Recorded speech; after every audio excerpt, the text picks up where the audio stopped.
half the times that I stream. I just fucked up today.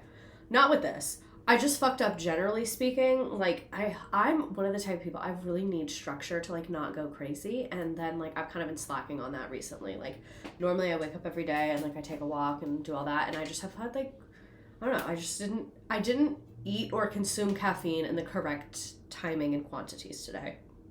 And now I just feel like a little bit off my rocker. And something I've been working on for a while is fucked up. And I can't get into the details more than that, but it's really not that serious. Like, it's fine. It's just annoying because I put a lot of work into it and it's not what I want. You know? I'm like, so today's topic, this is going to be kind of like a loosey-goosey night. We don't have a ton of slides. It's still like 65 or something like that. But this topic, I really want to like dive deeper into this topic. So I was trying to pick like a specific niche thing to cover for a stream.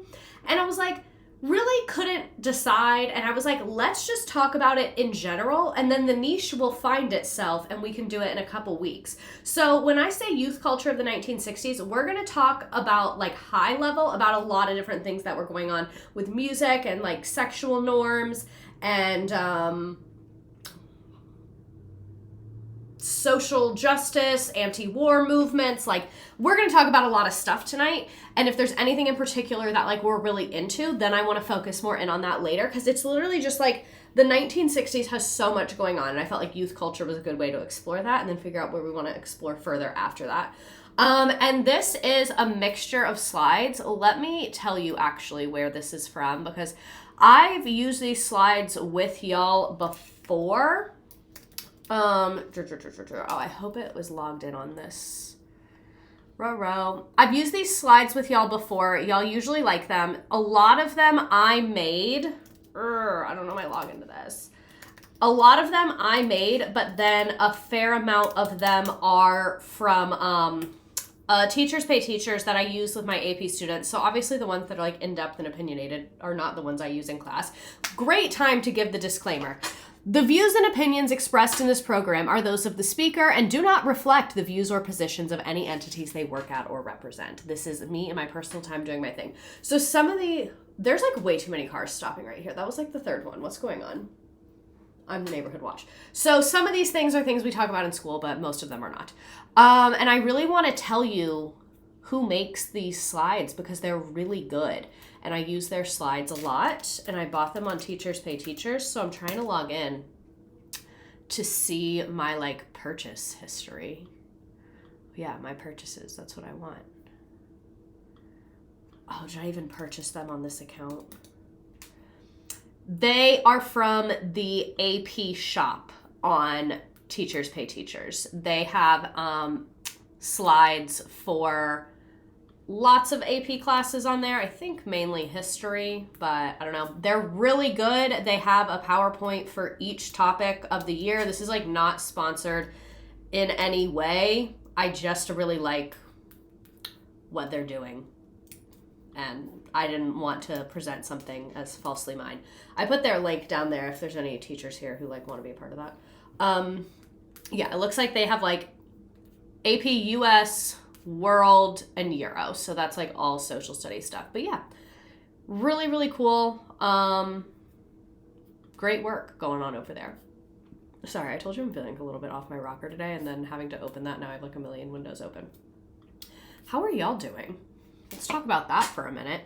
Made it to my first live stream. 2 cats in a trench coat. Welcome.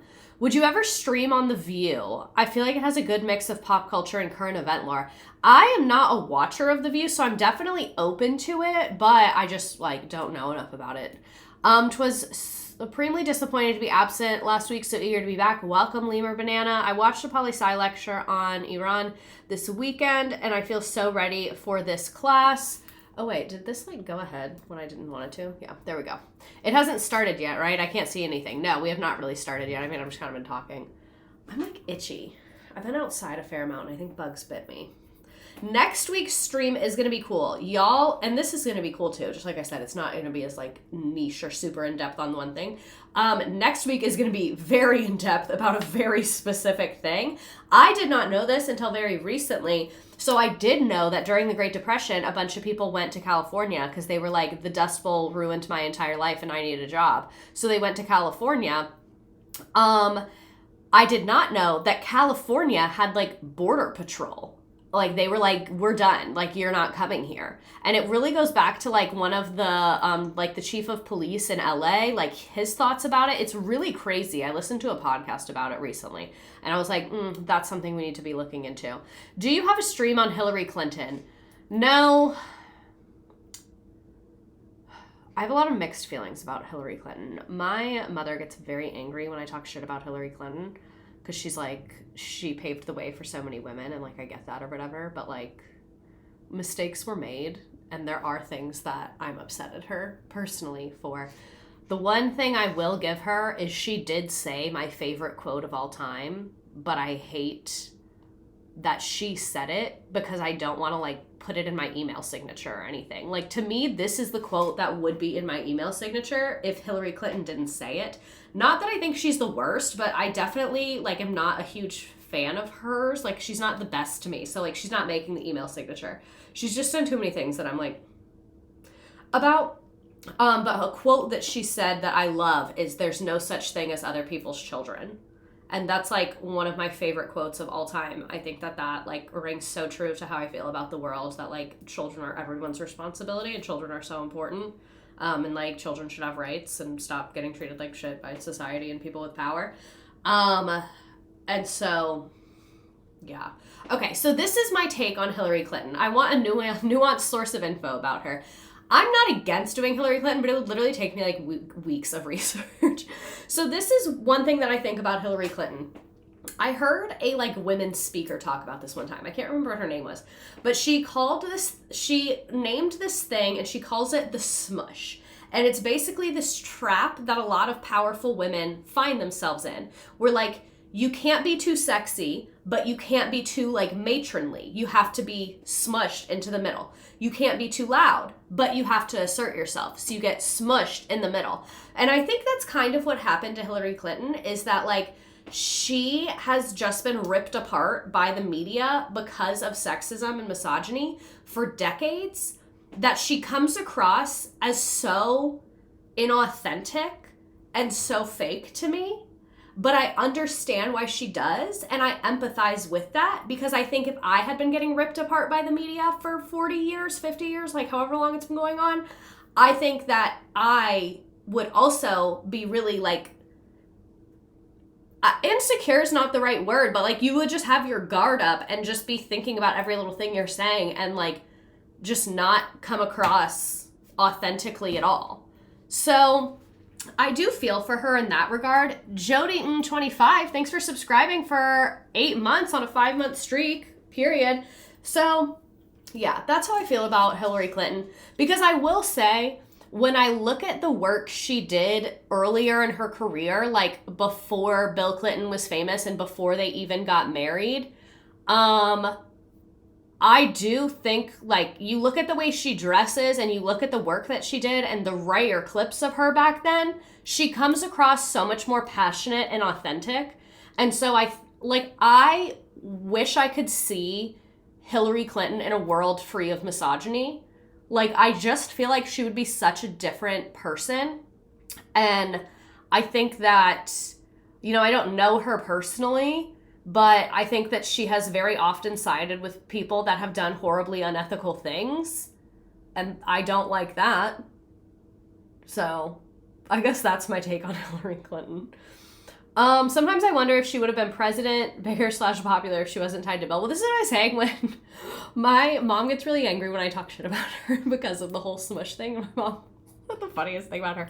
She was like, do you think that if Hillary Clinton had known it would have been cool to be an older single woman 40 years, she would have married that idiot Bill Clinton? Why do you think she did that? Like, so that's what I mean with, like, not being authentic. Like, I think she did not live her truth in her life, and now you're just like a woman who very obviously didn't live your truth in your life. So yeah, all that to say, not a fan, but I have other people that I'm more focused on hating than Hillary Clinton. So maybe one day. Maybe one day. Tonight, I'm drinking my absolute favorite sparkling water in the world. It's, if I can not choke on my own spit, Blue Raspberry Pop.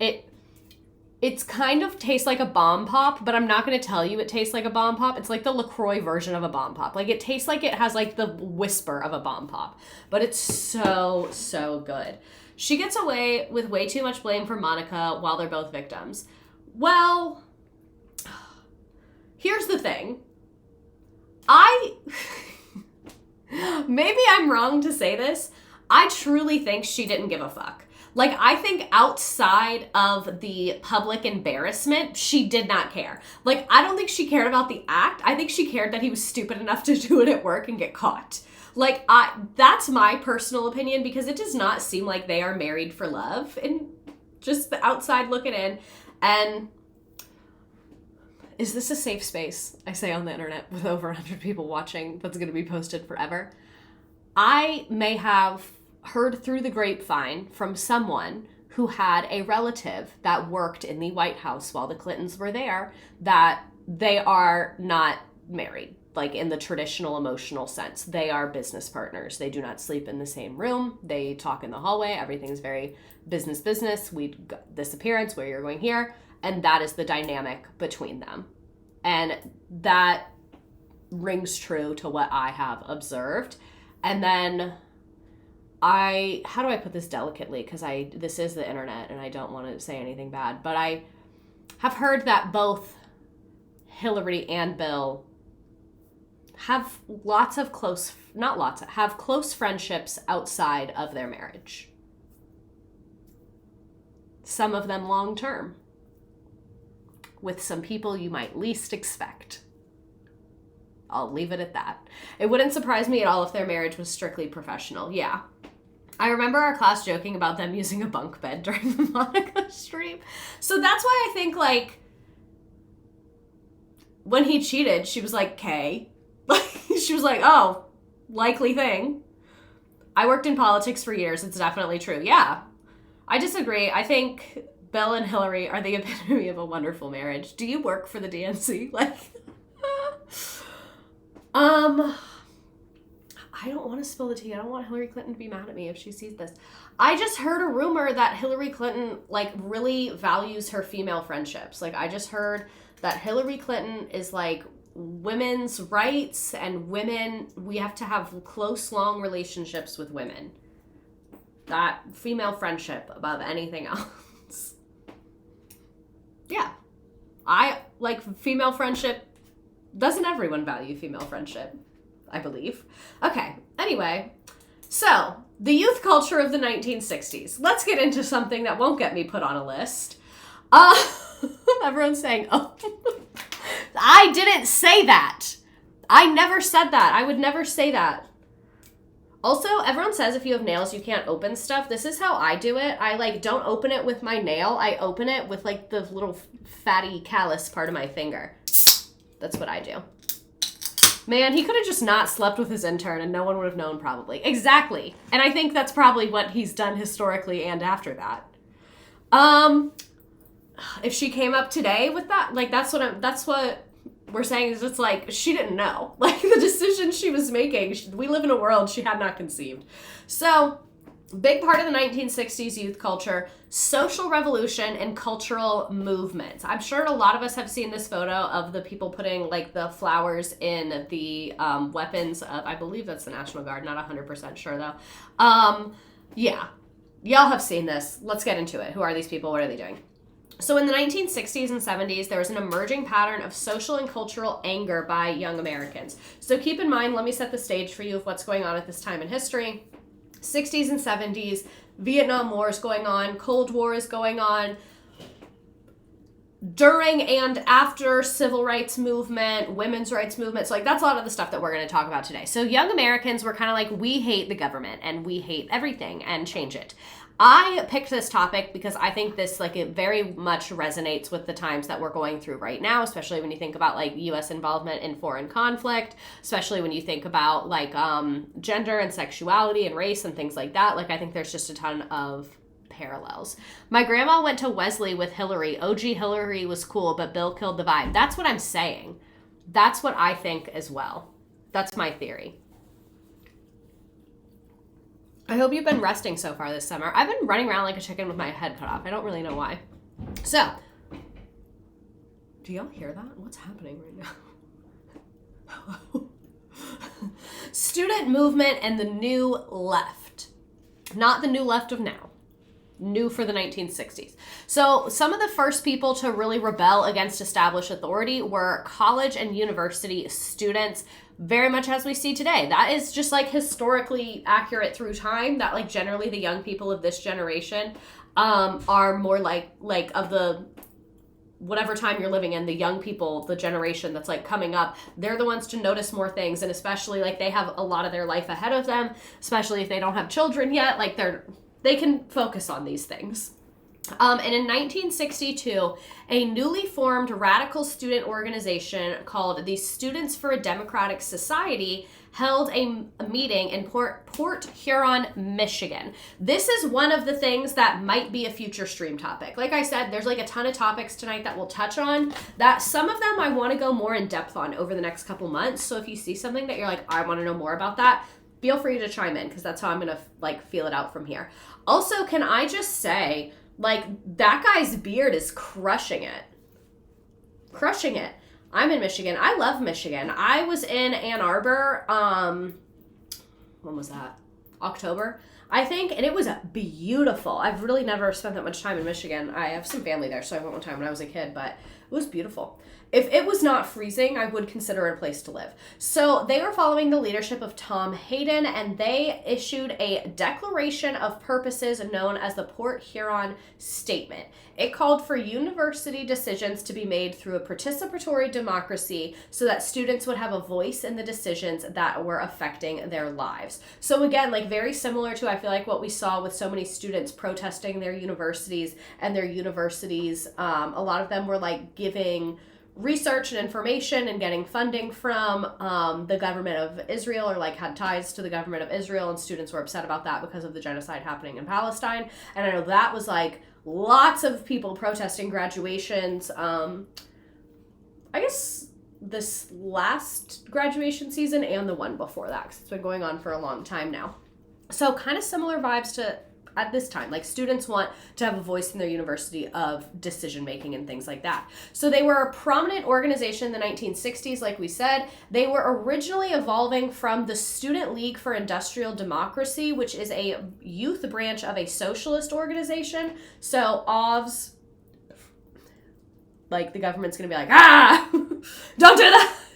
Especially because this is the Cold War. And the key document, the Port Huron Statement, was written, like we said, by Tom Hayden, and it outlined their vision for participatory democracy, civil rights, because again, 1962, so that is before integration was like really super legally mandated on a federal level.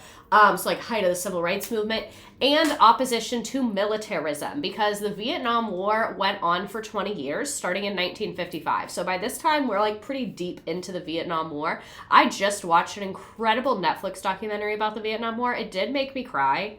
And I feel like they did an incredible job of really hearing from everyone's voice involved. There were so many Vietnamese people who were part of the Communist Party, that were part of the uprising of the Liberation Front, usually known as Viet Cong, but that's kind of a slur.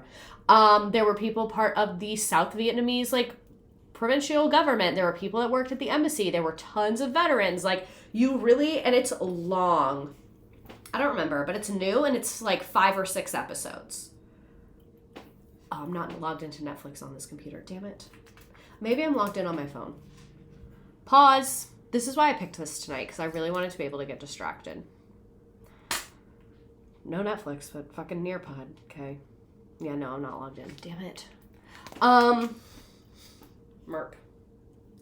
Maybe it'll come up on Google. Netflix Vietnam documentary. Was it this one?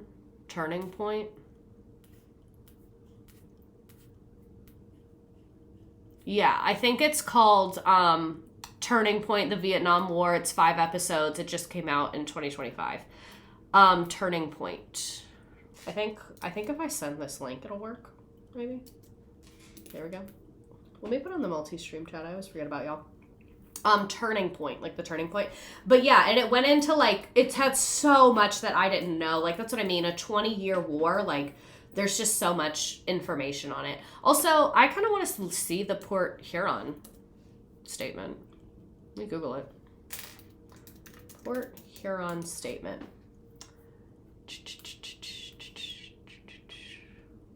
Oh, it's like low-key kind of long. But this does give me an opportunity to plug the American Yap. Let me like send you the actual link to it. It's a free online history textbook. Full disclosure, have not read the whole thing, but what I have read, I really like. I instruct my class to use this. I think it's good. It's like pretty easy to navigate, and I love that it's free. And it's like every single time period in history. Like, there's no ads, there's no paywall. They don't try and get your email address. Like, it's really just, they're doing the damn thing. It's not like the most interestingly written. It's not like super engaging. It's like, it reads like a textbook because that's what it is. But I think it's very straightforward. It's easy to understand, in my opinion, for like high school, college level. Big fan of it. And the Port Huron thing is on there. So we are a people of this generation, bred at least in modest comfort, housed now in universities, looking uncomfortably to the world we inherit. When we were kids, the U.S. was the wealthiest and strongest nation in the world, the only one with an atom bomb, the least scarred by modern war, the initiator of the United Nations that we thought would distribute Western influence throughout the world. Freedom and equality, blah, blah, blah, blah, blah, blah, blah, blah, principles we could live by as men, blah, blah, blah. Many of us began maturing in complacency. As we grew, our comfort was penetrated by events too troubling to dismiss. The Southern struggle against racial bigotry, the Cold War, the presence of the bomb, all these other problems either directly oppressed us or rackled our consciousness. I think you get the vibes. We would replace power rooted in possession, privilege, and circumstance by power rooted in love, reflectiveness, reason, and creativity. Okay, so a couple notes. Like, I'm loving the energy and I'm loving the vibes, and maybe this is just because I live in a literacy crisis and I guess they didn't. This is too long. If you have like a list of demands, it needs to be like short, sweet, and to the point. Like, this is a little too flowery. Like, they're like, we want more participatory. We want uniqueness rooted in love. Like, no, you need to be like, I want X million dollars to go to. Like, you need to be very specific if you're going to be having demands, at least in my opinion. So, what are some things that they did other than creating that document? They did a lot of teach-ins about the Vietnam War, because keep in mind, like, a lot of people didn't really know what was going on because, like, it's far away. And think about most Americans today. Do they know what's going on? No. So they would like have free classes where you could basically come and learn about it. They were a part of the March on Washington in 1965. They had one of the largest anti-war demonstrations during this time, drawing 25,000 people. Lots of student strikes, building occupations, and draft resistance actions. And then in 1968, they played a key role in occupying buildings to protest racism and war-related research at Columbia. So very similar to some protests that have happened in the last 2 years. War-related research, working with weapons companies, profiting off of war, all of the things. By the late 1960s, internal divisions grew over strategy and ideology. This is the thing that always gets the left, is we like can't get on the same page, because it's like a lot easier to be on the same page in fascism, because in fascism you like don't care about people getting hurt. You like don't care about people getting hurt, and you like don't have to listen to other people's opinions, so they get stuff done a lot faster, I've noticed, as opposed to like more left-wing people. They're like, oh, we have to have a committee where everyone's heard, and like, even though that is really true in my spirit, sometimes you do just need to shut up and get to work. And like sometimes it's not perfect, but like progress is more important than perfection. So like sometimes even if it's not perfect, it's still going to be a net positive. So like, let's just keep going. Even though it's not perfect, we'll just learn and improve for next time. And I feel like that's what always gets the left, is like, they're like, oh no, if it's not exactly this, like, we can't. And I'm like, maybe just like lower your expectations like a little bit.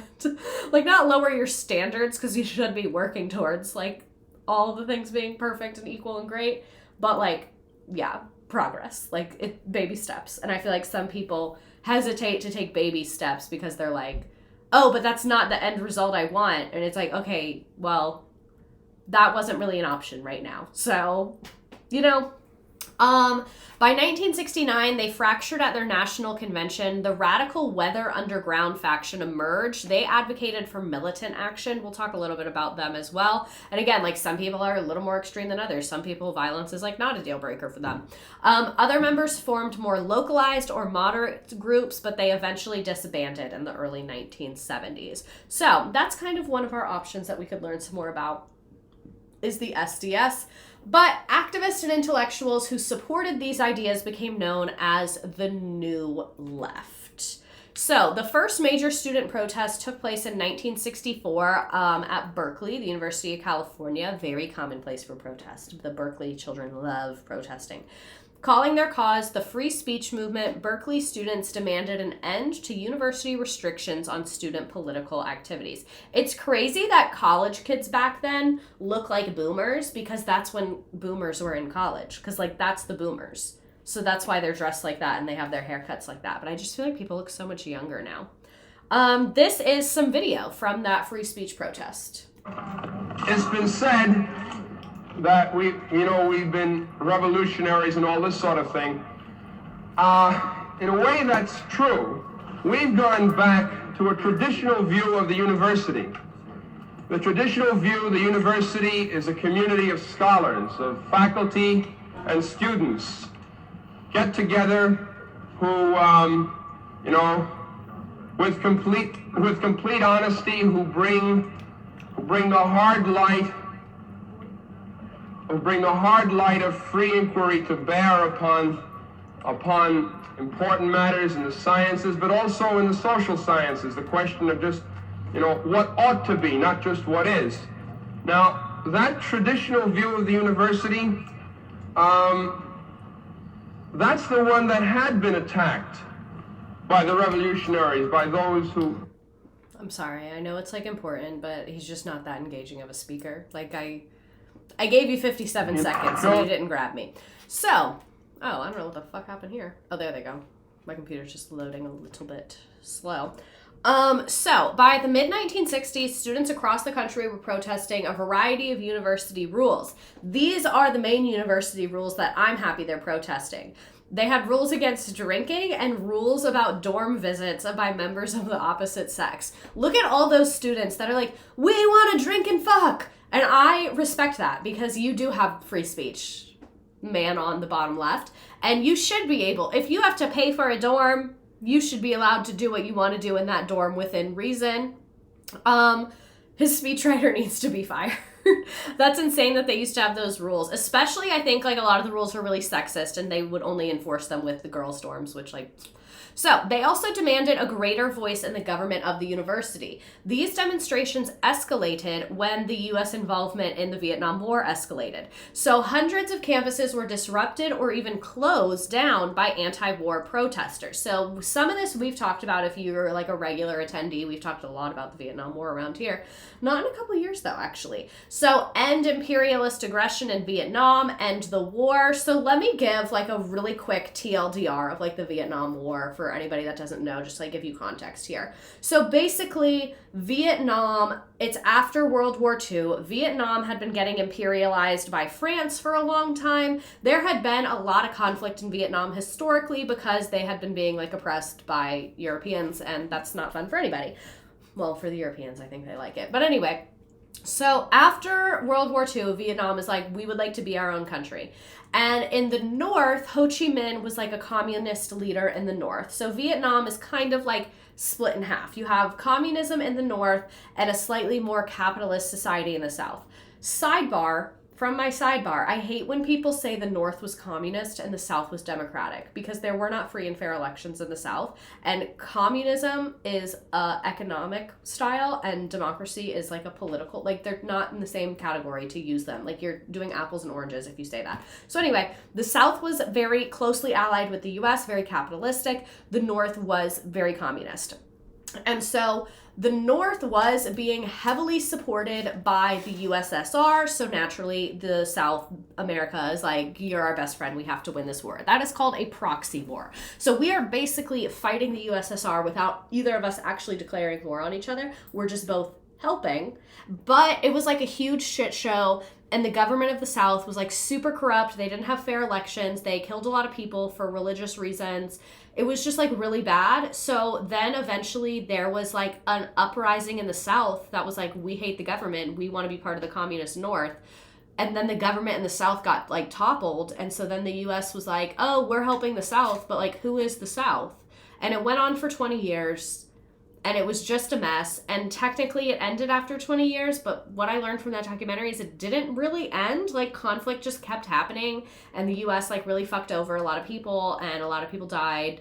And it's really horrible for everyone involved. Because even the US soldiers, like even though they committed a lot of atrocities, the vast majority of them got drafted. And a lot of atrocities were done to them as well. Like it's like atrocities on atrocities. Like it's horrible. Like the communist North was committing atrocities against the people in the South. Like the government of the South was committing atrocities against their own people. The US was committing atrocities. Like, it's called Turning Point. It's on Netflix. It's very long. It's like 5 episodes. It's very long, but it's very good. It took me a couple weeks to watch it because it's very heavy, but it's very good. Very, very detailed. So anyway, that's your TLDR of the Vietnam War. So all the kids are pissed because they're like, we're getting drafted. We're dying in this war. And this literally has nothing to do with us. Like, this is a country all the way around the world. Like, the people there don't even really want us there. Like, it was just a mess. It's a mess. It's a mess. So, these are some anti-war marches. Does this have noise or no? Also, I really wanted to play music tonight, but I keep getting in trouble for copyright with music, which is sad to me.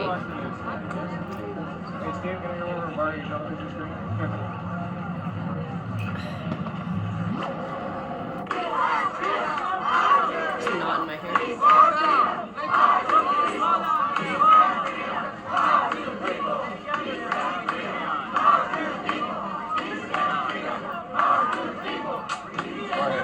I wish drunk history was still a thing. You would eat. Oh, it's not a thing anymore. We should bring that back. Or I can just do it myself. Some episodes of this are drunk history.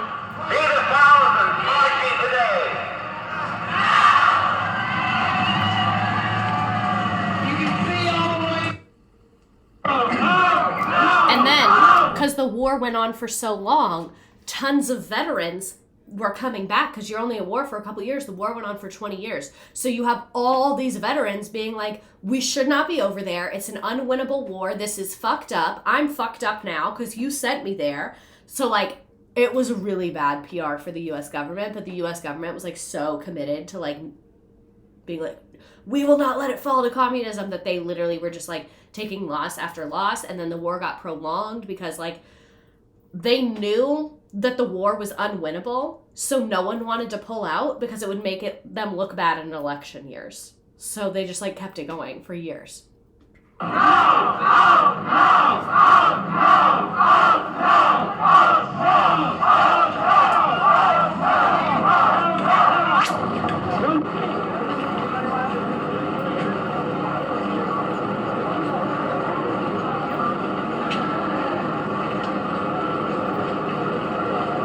A lot of people, very popular to protests.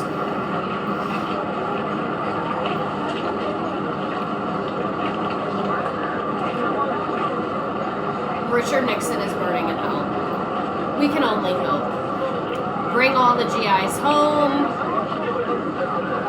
Pictures, because this was also like, this war was very heavily reported on, and lots of journalists were like going there, so people were seeing more in the news than they had. So imagine you turn on the news and see someone you went to high school with get shot live on television. horrible. Against the war in Vietnam.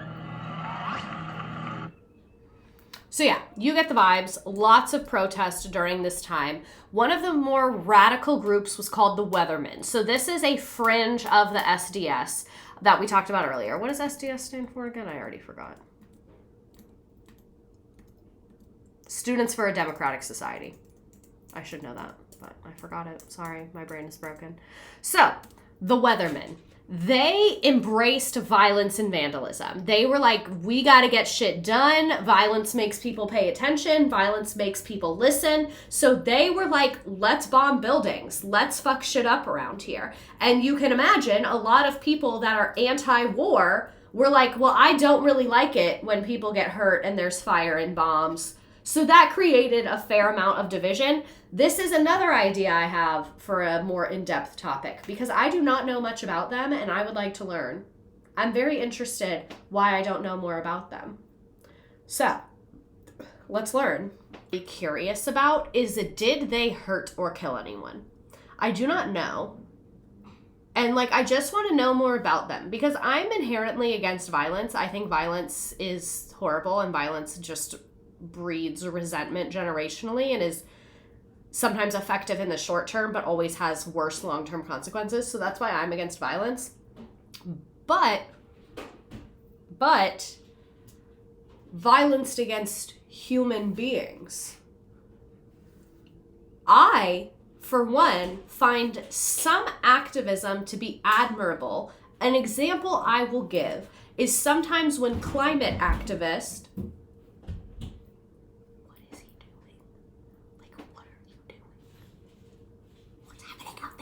when climate activists will go to an oil pipeline and make it impossible for them to do oil by covering something or moving something, that I think it's okay, I see where your mind is at. Is it a technical crime? Yes. Am I volunteering to do it? No. But to me, that is very different than harming a human being.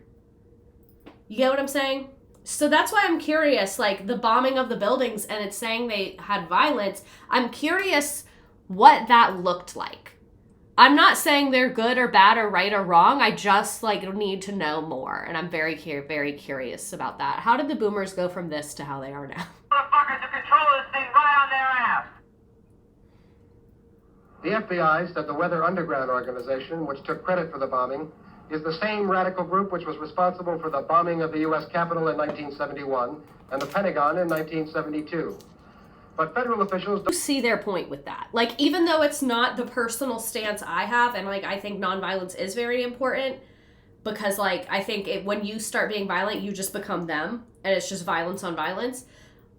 But I see why people think that way, and I really am not gonna argue, Of the Weathermen Underground is such classic community college professor lore. Of course he teaches at community college. Because every community college professor, I went to community college as dual enrollment when I was in high school.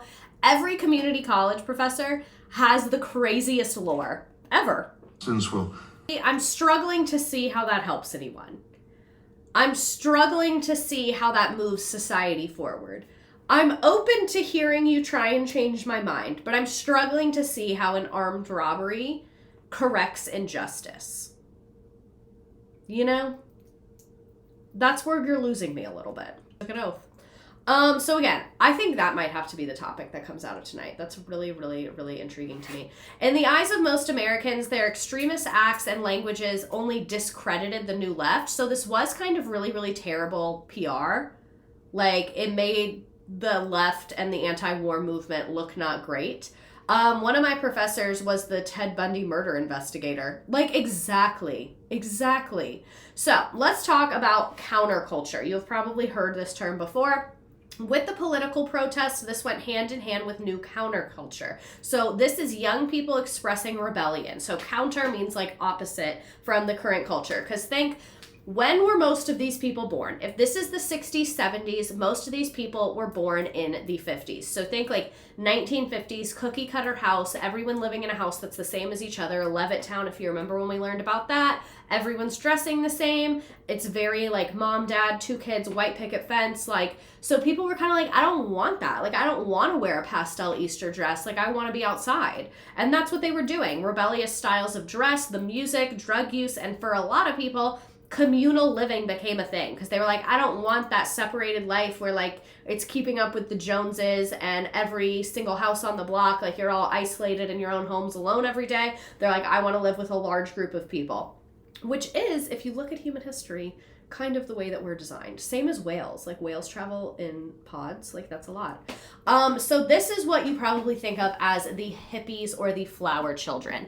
The long hair, the beards, the jeans. Keep in mind jeans are relatively like the bell bottom things. Those are, I know to us it's like jeans, but back then it was like, whoa, casual Kathy over here in her fucking bell bottom jeans. Lot of smoking on that reefer taking place. That was big at the time. So that's the vibes. So the press made fun of dope smoking Hyde Park hippies. London's Hyde Park becomes a hippie festival as some 3,000 so-called flower children gather to preach love, peace, and legalize pot, marijuana to us. The colorful, chaotic congregation used posters to plead their cause.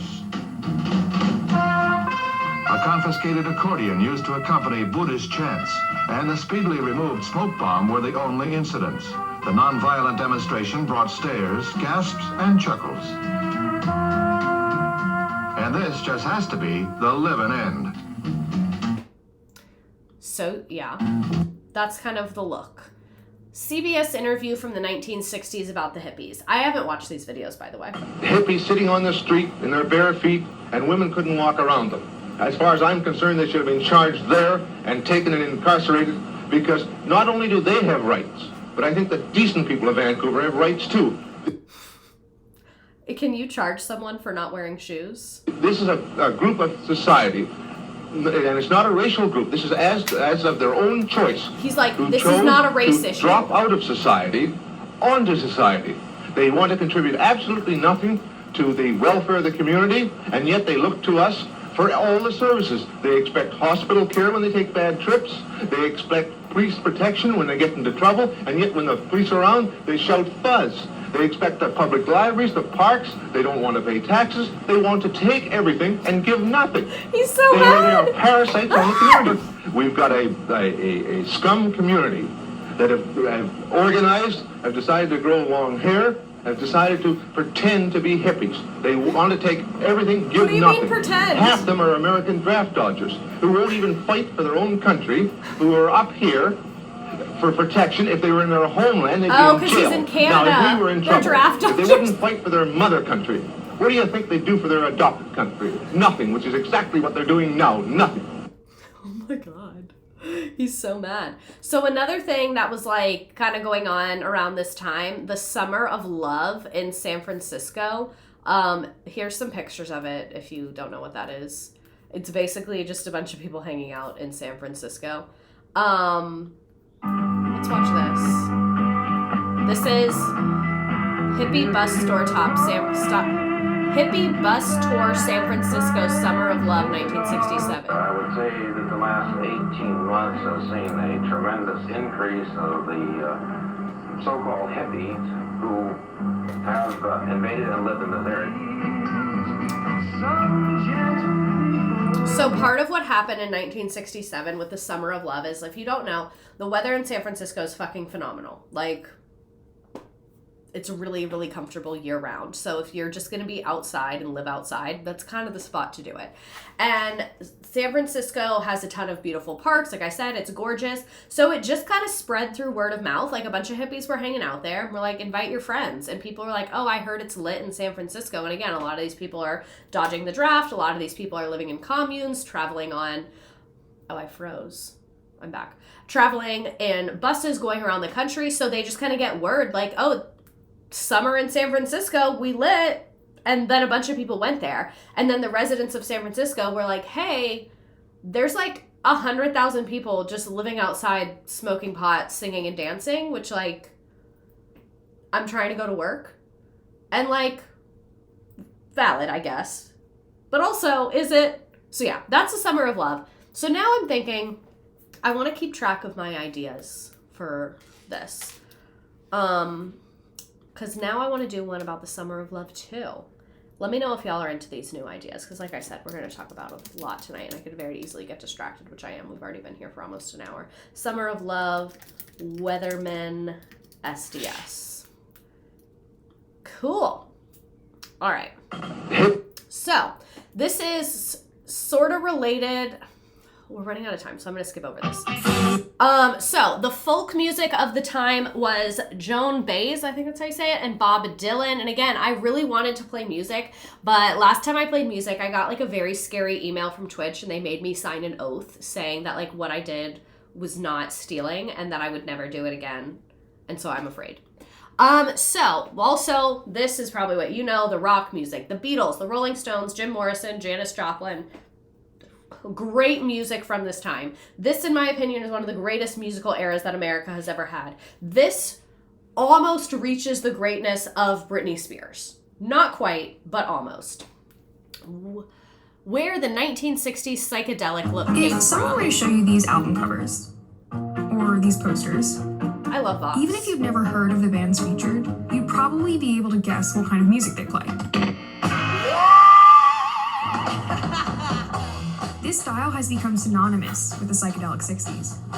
But these abstract forms and curly, barely legible lettering, they weren't created in the 1960s.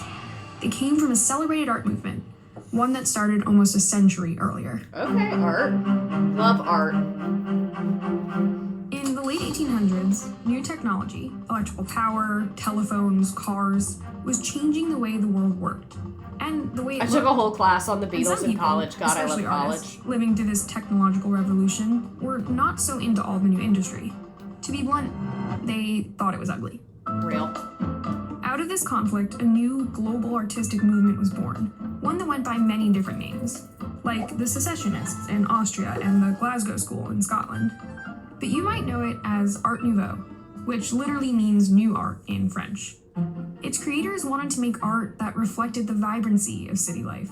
They used flat, decorative patterns, feminine figures, and organic and plant motifs, often stylized with fluid, abstract forms.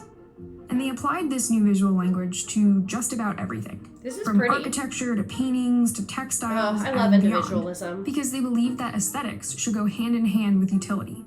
And yes. No object was too mundane to be beautiful. Exactly. Like this entrance to the Paris subway. Or these posters by Alphonse Mucha, advertising champagne and biscuits, which are just as much about being beautiful as they are about conveying information. Okay, back to the hippies. Like the late 1800s, the 1960s were a time of cultural upheaval. The Vietnam struggle goes on. In the US, the epicenter of this change was San Francisco, where hundreds of thousands Look what of they young took people from us. descended upon the city. Now everything's for things gray. like protests and drum circles. And of course, concerts. Lots and lots of concerts. Particularly dance concerts, featuring trippy psychedelic music from bands like Jefferson Airplane and the Grateful Dead. And there was one major way to get people to come to your concert: a good poster. Back then, these now iconic bands were just starting out, playing back-to-back shows at venues like the Fillmore and the Avalon. And to advertise this new generation of hippie bands, those venues knew that plain typeface and a grayscale photo just wasn't going. Boring. So they commissioned work from a small group of artists who developed a brand new formula for concert posters. One that pulled from a variety of established design traditions: comic books, surrealism, and of course, Art Nouveau. Yeah, that one is the best one. By the mid-60s, Art Nouveau was already experiencing a bit of a resurgence, especially when it came to textiles. Dynamic floral designs were a I natural love fit the for fashion hippie from that aesthetic, time period. which is probably why in 1965, a museum just outside of San Francisco launched this exhibit. Legend says this is where some of those designers were first exposed to Art Nouveau. One designer, Wes Wilson, told Time magazine that he admired their idea of really putting it out there. And when they started making new This is concert so posters, interesting to me. these designers Humans are took very those Art Nouveau interesting. staples and turned the dial up. Art Nouveau Nouveau is famous for its feminine figures, most often nude with flowing hair and a come-hither glance. A style those psychedelic designers clearly picked up on. Canva. The way these posters are covered edge to edge with detailed two-dimensional illustrations, particularly flowers and abstract curves and also peacocks. That's an Art Nouveau thing too. They loved peacocks. Because peacocks are pretty. Sometimes, psychedelic designers would use images pulled directly from an Art Nouveau poster, but always with a radically different color palette. Instead of Art Nouveau's soft pastels, so cool. These artists opted for intense, high-contrast colors, said to make your eyes vibrate, a reference to the visual experiences of an LSD tripper. And that curly, cloudy, barely legible font? It started here, on a 1902 poster by Austrian designer Alfred Roller. In the 60s, artists adapted his bold, dynamic typeface and pushed it even further, softening its lines and obscuring its edges, making it nearly illegible, which served a purpose. It was meant to grab your attention and keep you interested, at least for as long as it took to figure out what the poster was trying to tell you. The result was a ton of posters that looked like Art Nouveau on acid. As the music of San Francisco spread throughout the world, so did the aesthetic. In part because posters are easy to own and reproduce and collect, with fans sometimes tearing them down immediately after they were put up. The artists behind them even became celebrities in their own right. A few of them got their own spread in Life magazine. The posters they made, their vibrating colors and winding lines, capture the energy of the 1960s, just like the Art Nouveau ones represent the late 1800s. And while these two time periods don't mirror each other perfectly, both movements were able to create something that captured the feeling of a changing world, and their art reflected that. That's very cool. That took an unexpected turn, but I'm here for it. So, in 1969, Woodstock happened. I've already done a stream about Woodstock, but honestly, you could easily revisit that. This was a gathering of thousands of young people, and this reflected the zenith of counterculture. I have so much to say about Woodstock. I could talk for hours. I have talked for hours. So interesting. I can't believe it didn't go worse. However, as a result of experimenting with hallucinogenic drugs such as LSD, a lot of people really suffered with addiction from this time. And a big aspect of addiction, because to me, addiction is always like emblematic of trauma. A lot of people went through a lot of trauma during this time. So think about things that were going on during this time. Vietnam War. Tons of soldiers began using drugs during the Vietnam War. There was a lot of opiates available in Vietnam, lots of pot that they were smoking. And then a lot of them, when they came back, were very addicted to drugs, and especially people that didn't have families, didn't have a ton of social support. They also have PTSD. So this is also when crack and cocaine are being introduced. This is kind of when the war on drugs is starting to kind of begin. So think like a lot is going on. Obviously, drugs are a way that a lot of people have destroyed their lives. And counterculture's excesses and economic uncertainties led to its demise in the 70s. A lot of people just were not having a good time. Let's put it that way. People saying drop acid, not bombs, which one has killed more people throughout human history? That's what I'll say.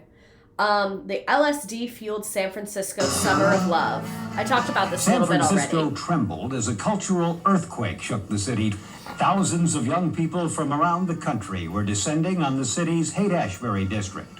Rebels determined to trash their parents' old values while embracing a new age consciousness of sex, drugs, and rock and roll.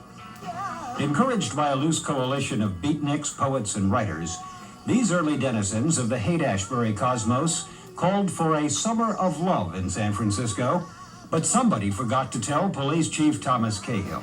We know from watching these people and seeing what their activities are. The theme of tonight is it cutting from like hippies to like a mayor or a police chief, and them just being so fucking angry and uptight kills me.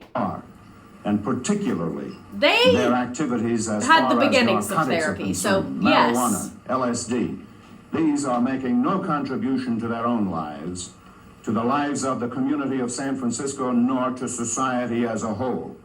And certainly nobody should let their young children come into San Francisco unsupervised to become a part of a group such as that. We do not have an obligation to feed these people, to house them, or to care for them. If they are coming here, they better be prepared to take care of themselves with their own money, to get proper room space, to feed themselves. No public funds will be used. We need it to take care of our city. Nor will they be allowed to sleep in the parks and in public. Well, if you're going to keep the hippies out, I think you should keep the spades out. And then maybe the Mexicans. Oh. And what about the Polacks? You might as well let them all in. San Francisco. Those were some slurs I haven't even heard. He was like, matter of fact, there's other people I hate that I'd like to discuss.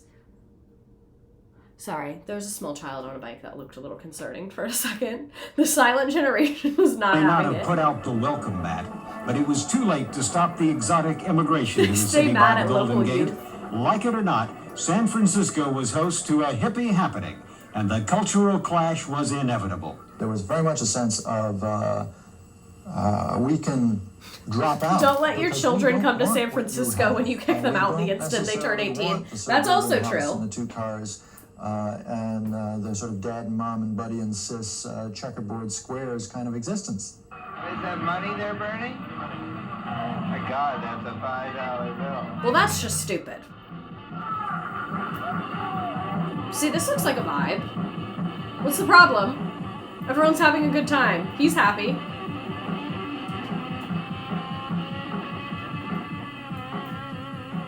Well, nobody ever said hippies didn't know how to have fun at the expense of their straight friends. One long Their hair straight even friends? managed Is to that- combine I don't think good that's what he meant by old-fashioned that. Capitalism, hippie humor, even toasted banana peel scrapings, otherwise known as mellow yellow. Well, we felt that mellow yellow was legal, people could smoke it and enjoy it, and that everybody should have it all across the nation. So we decided to do it ourselves. It's capitalism, laissez-faire style. Do you get high on it? I get high on it, yeah. A lot of people get high on it. It works. California He Attorney said it's General capitalism, Thomas baby. Lynch took There's the always business money in the banana seriously.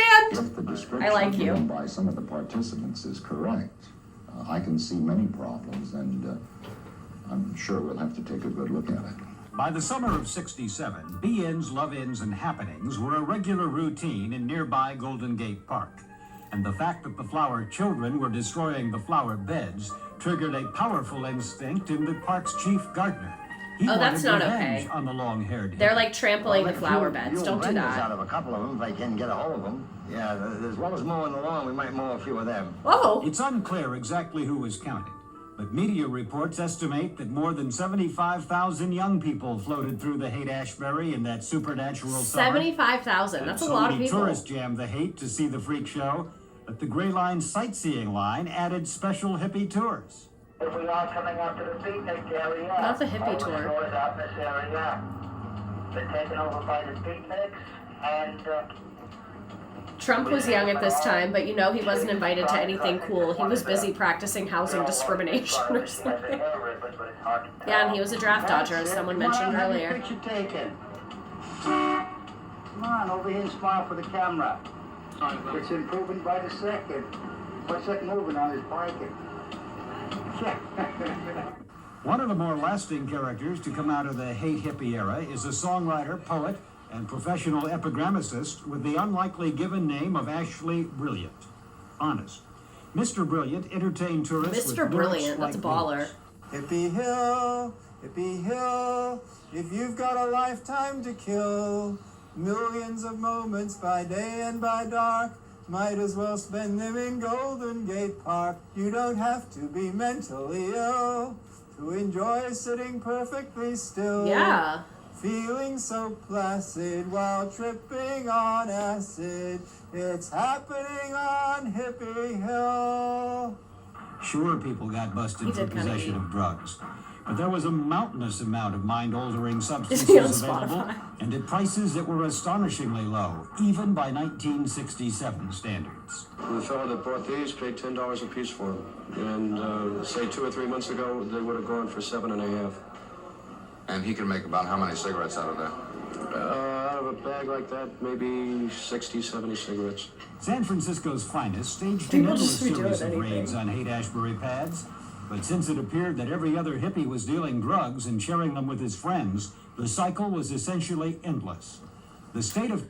So yeah, you get it. They're trying to police it. It's unpoliceable because it's literally everyone.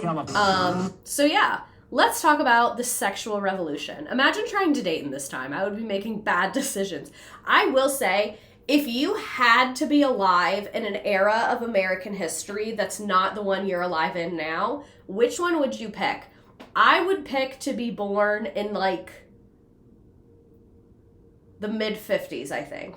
Keep in mind I'm white, so that would be much more hazardous for other people. Because I think being an adult during this time, even though there's a lot of political turmoil, like I feel like women had the right to vote, there's the sexual revolution, like this is when I would want to live my adulthood compared to like if I was born in like the 1920s, I wouldn't be allowed to do fucking anything. You know what I'm saying?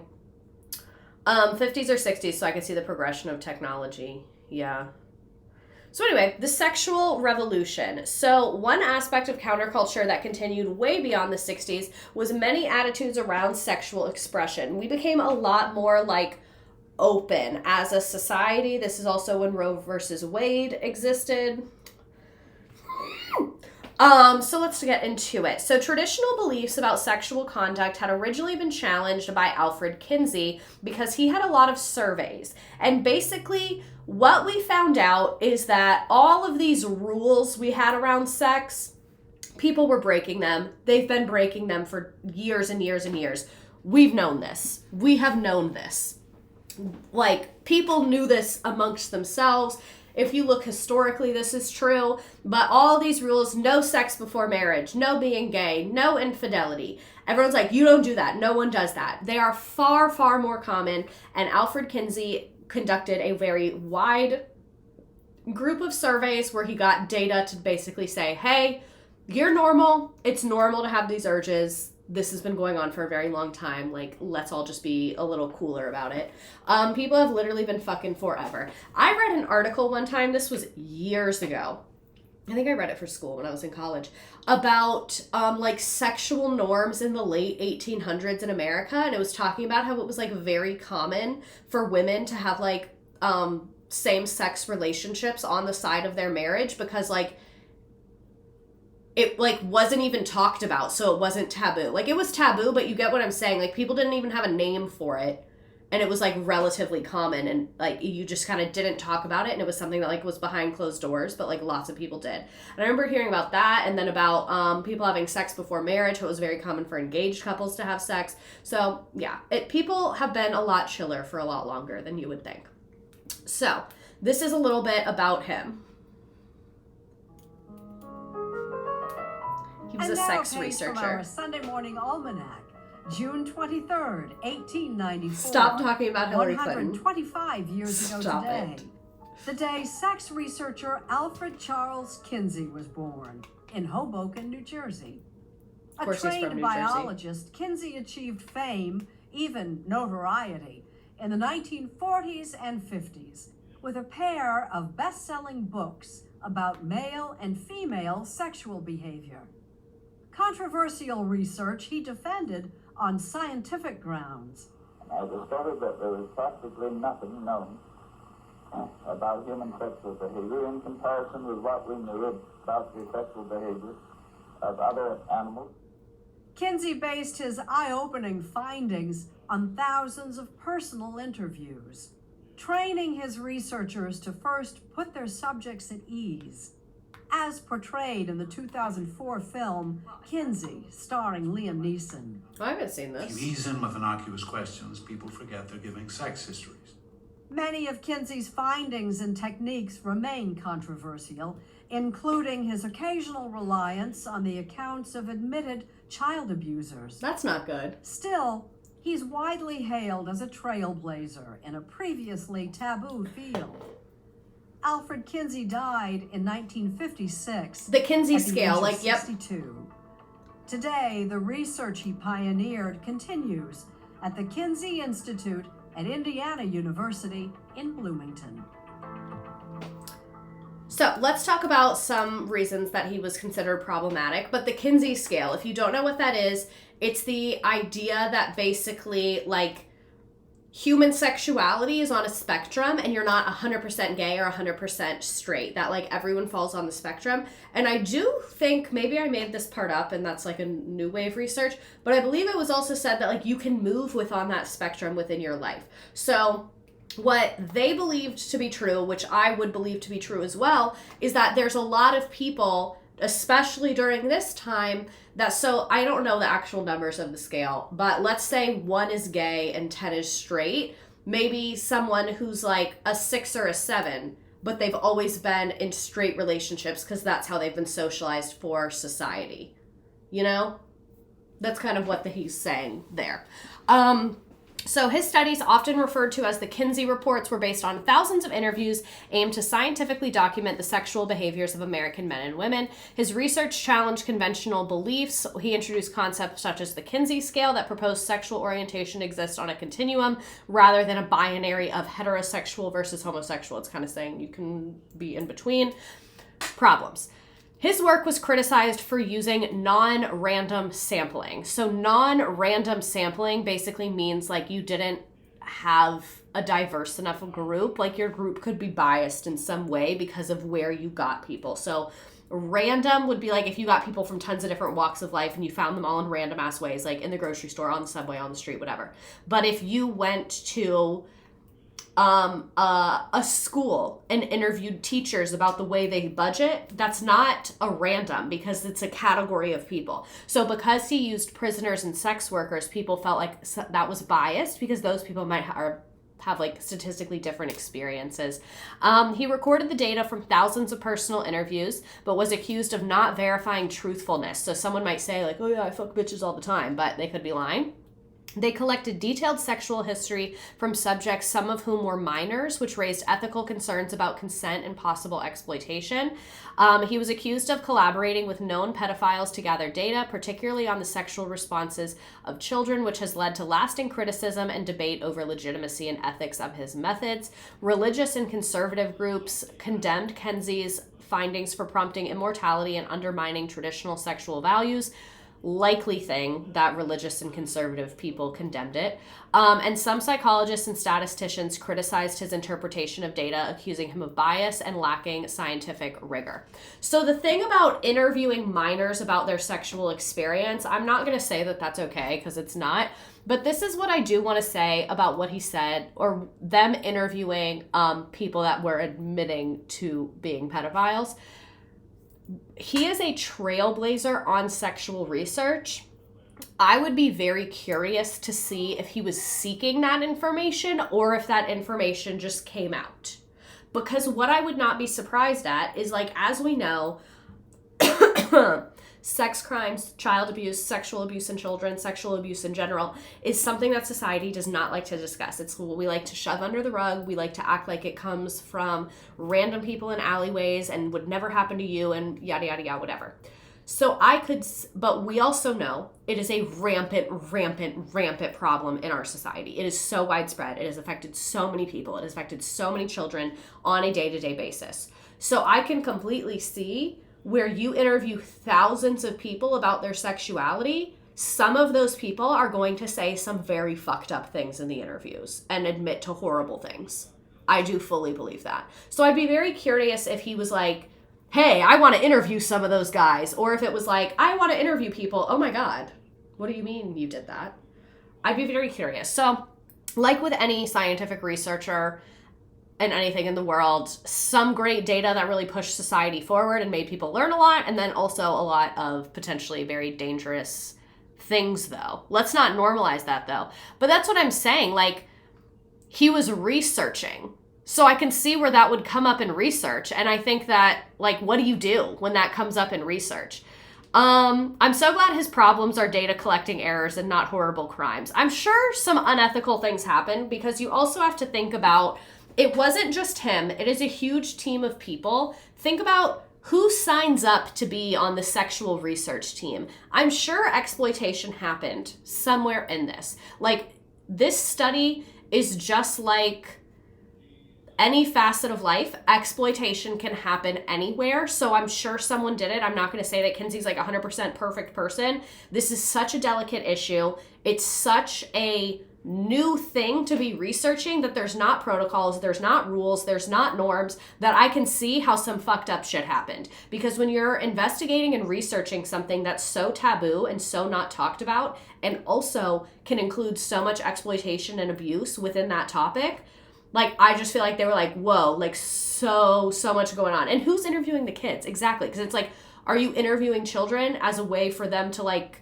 basically report horrible things happening to them? That's one thing, versus you asking like sexually pointed questions to children. Like, I definitely just need like more information.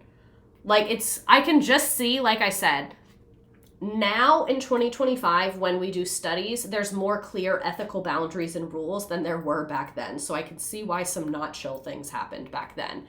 So, lot of gains in the medical field around sex and sexuality. Medicine for STIs. STIs is sexually transmitted infections. You're supposed to say STI, not STD, because STD is disease, and a lot of them are not diseases. They are infections. So infections is a more accurate term. This is when the birth control pill was introduced in the 60s, and this also contributed to changing attitudes about casual sex. When you can control whether or not you get pregnant, sex becomes a lot more like loosey-goosey for people, which makes a ton of sense. So this is a billboard from Planned Parenthood. Planned Parenthood, also a great organization. I've given money to them many times. They do have some questionable things in their background, like so many organizations do. There were more sexual themes in advertisements and magazines and movies. So this is an ad for tequila, and it's like she has a low-cut shirt. It's very hot, very cool. This would have never happened back in like the 50s. For all its issues, so grateful for birth control. That's really what I have to remember, because like I physically and personally have had a very bad experience with many birth control pills, but in my life, I've been very grateful to be in charge of my body and my reproduction. Like, those two things can exist simultaneously. So how deeply the so-called sexual revolution changed behavior of Americans is open to question. Because like we said from Kinsey's research, a lot of people were already having premarital sex. A lot of people were already having homosexual relationships, infidelity, and I'm using the words that they're using from the research of the time on purpose. There is little doubt that these became more open. So even though they existed before, they became much more normalized and open, which I think is a net positive for society. Later in the 1980s, there was a general reaction to the loosened moral code, and many people blamed the loosened moral code for an increase in illegitimate births. The teen pregnancy rate did go up, I believe. There was an increase in rape and sexual abuse. I would be really curious, was there an increase or was there an increase in reporting? Because sexual abuse has been common throughout history. I just wonder if it was being reported more on. And then the spread of the very new disease at the time, HIV/AIDS, which now we know a lot more about. This could be a stream topic. It's just so sad and so medical that I'd have to do a lot of research about it, because I don't really understand medical things. But basically the AIDS crisis was so horrible because of homophobia, because a lot of the victims of AIDS were gay men. That's like a community that it was very prominent in. So the government was basically like, oh, that's God punishing you. And like, it didn't research it as a public health crisis. And it truly was a public health crisis. And now, like, very grateful to all the scientific researchers who have developed things where like you can still live a normal, healthy life, and contracting HIV is not a death sentence the way that it used to be. But it took us way too long to get there. Like it took way too long for that research to even be started. And I think that is a really shameful thing in US history. So again, maybe that could be a stream topic, but kind of very super depressing and delicate. So, we already talked about this a fair amount, but resistance to the Vietnam War was a big one as well. Oh, and yes, happy Pride Month. So by late 1965, the anti-war movement had begun to take shape in the United States. Get the hell out of Vietnam. We have seen that sign many, many a times. This is the largest anti-Vietnam War protest in 1969 in DC. AIDS is labeled as a sexually explicit message on Twitch. What's up with that? That's probably my fault. I have very heavy filters on, especially for sexual things, because sometimes bots will and men will sexually harass me, but it doesn't let me choose the terms. It's like, do you want the sexual one on or off? So I guess because that would be a sexual harassment way to be like, you're gonna get, I think that's probably why it does it. very inspirational to me. So in Congress, there were lots of differences of opinions about the war. Some stood solidly behind President Johnson and argued in favor of victory at any cost. They were known as hawks, like a war hawk is someone who always wants to go to war. And people who wanted an immediate withdrawal were known as doves, because doves are kind of symbolic of peace. Aren't these little fun transitions? Like, I keep plugging this AP shop slides, but they really just are like good. Like, they just do a nice job. So we kind of already talked about student protest. So 300,000 Americans marched in New York. There was another march in DC. Lots of big protests. The Vietnam War is a very, very, very unpopular. 50,000 people tried to shut down the Pentagon. And this is anti-war demonstrators storming the Pentagon. Okay, music. Thousands of demonstrators opposed to the Vietnam War assembled in the nation's capital for a mass protest. For the most part orderly, minor scuffles did occur between the demonstrators and hecklers. A 3-hour parade takes the demonstrators across the Potomac on their way to the Pentagon. The crowd, estimated at about 50,000 persons, was a loose confederation of some 150 groups and included adults, students, even children. It is at the Pentagon where the first test of strength comes. Military police contain the crowd, but clashes soon break out. Federal marshals arrest several who attempt to break through the protective line. And what's even, like, not to bring down the vibe, I mean, we're already kind of talking about depressing things, but whenever I watch these, most of me is like, wow, it's just like today. And then I remember that it is just like today, except today the police have way more weapons and military grade equipment. So I don't... Because, like, look at the police and the weapons they have and the uniforms they're wearing. It's definitely aggressive. Like, they are holding guns. But, like, think about the way police look today. And, like, look, the police aren't wearing masks. You can see their faces. They all have their badge numbers. Like... It's spooky. Forcing the marshals, a second wave of MPs with fixed bayonets in scabbards move into position. Like, they do have bayonets, but at the end of the day, a bayonet is different than, like, a tank with, like, a semi-automatic weapon. And tear gas is used. 6 break into a Pentagon side door, but are quickly apprehended in the day-long disturbance. The music is giving The Star next Wars. day, campfires are lighted to hold off the autumn chill. The same weekend saw nationwide demonstrations supporting American GIs in Vietnam. The Pentagon protest was less violent in its second day of sitting in. The 2-day protest ends with over 600 arrested and the widespread opinion that the demonstration made everyone a loser. Made everyone a loser? Is that what they just said? God. So with the rise of the New Left, college campuses became the center of political protest. Like we talked about, Berkeley was a very, very synonymous with protest. And the teach-ins. This is a picture of a teach-in to give you a little more detail. This is meetings where usually they promoted unconditional American withdrawal. Because this is the thing. The American government, like the presidents throughout this time, because again, it was 20 years, so multiple presidents, were like, we'll withdraw if you do X. We'll withdraw if you do Y. And a lot of these people are like, we just need to withdraw. Like, we just need to wrap it up, get on out of here. So this is a picture you can see. They would have speakers, especially in the later 60s and 70s. They would have Vietnam veterans come and refugees and people that, like, really had firsthand information. The strongest anti-war group, like we said, was the SDS that ended up kind of falling apart later on in the 70s. This is the Columbia Revolt in 1968. On April 23rd, SDS held a demonstration in which we planned to demonstrate inside Low Library to protest Columbia's complicity with the Institute for Defense Analysis, its racism in building the gym in Morningside Park, and its attempted suppression of the left by disciplining 6 students. About 500 people joined us at the Sundial. We were opposed by about 200 jocks. We found that not only were the jocks there blocking our way, but we found when we got to Low Library that the library was locked by the administration. I must have thought that would stop us, but it didn't. As we went into Harlem, we busted into the gym side.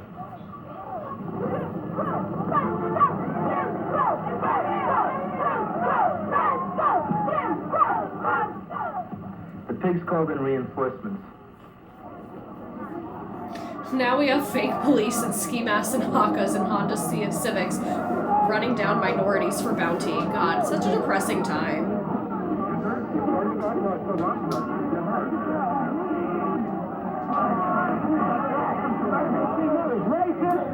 This is a lot.